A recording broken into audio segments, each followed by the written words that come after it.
Misy lafiratsiny sy lafitsarany ny firosoana amin'ny fifidianana filoham-pirenena ny fafitony volana novambra izao. Hoy Andriamatoa Andreny Wilson José ny tenan'izay minisitra teo aloha nambarany fa dia tsy maintsy hiroso ao anatin'ny fifidianana zany sika satria efa daty efa tapaka io daty fafitony volana novambra io ary ny zava-misy dia tsy maintsy hiatrika tokoa zany ny mpifidy na ihany koa ny mpanao politika izay maniry ny ho kandida ao anatin'ity fifidianana filoham-pirenena ity. Ilaza ny Evans malona ny toedra raha ito amin'ny firenena amin'izao ankatoko ny fifidianana izao. Andreny Wilson José ministra tamin'ny fitondrana ratsiraka namaranty mpanao politika ity fa manahirana no tsy ny firosoana amin'ny fifidianana izay voafaritra tontsaina ny 7 novambra ho avy izao. Fifidianana dia voafaritra fa amin'ny 7 novambra raha sy diso ahako ny anatanterahana azy fifidianana filoham-pirenena.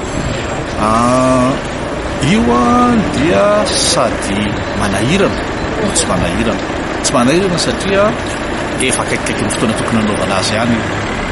Manahirana zao zavatra ray fotsiny ohatra. Na ny eo amin'ny seniora efa mametraka ny hoe move le listy mpifidianana izay entina hiantso ny fifidio. Le liste izay navozina tamin'ny voalohany taona iny vita atsakasy andavany ary ekeny rehetra fa tena hoavola ny olona tokony fidy.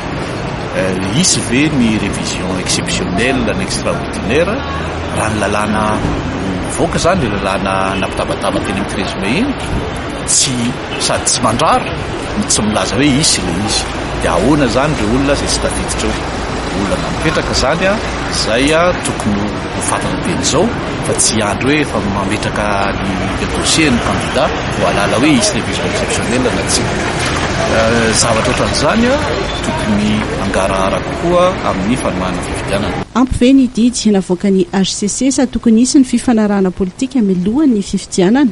Alatsiny fa inao tsika ny tsy malala fa nisy fifanarahana ara-politika ane hono e. Tsisy nahita hoe ino le fifanarahana politika. Zay olona nanasony azy ihany mahafantatra hoe ino le fifanarahana politika.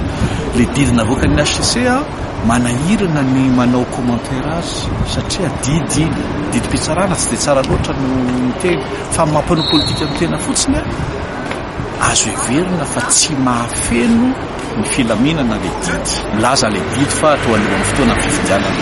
Sarotra ny teny hoe iza ny fifidianana alohan'ny fotoana zany rehefa miala ny filoham-pirenena vao misy fifidianana alohan'ny fotoana na misy sapona. Izao fotoana izao tsy misy sapona fa didy avy hatrany tena voky. Moa ve le fitondrana zarain'ny HVM ny sy ny mapara io tena afaka milaza fa angarara ny fifidianana. Raha misy fifidianana dia tsy maintsy miatrika ny zava-misy ny mpanao politika sy ny mpifidy rehetra, hoy Andreny Wilson José ministra teo aloha.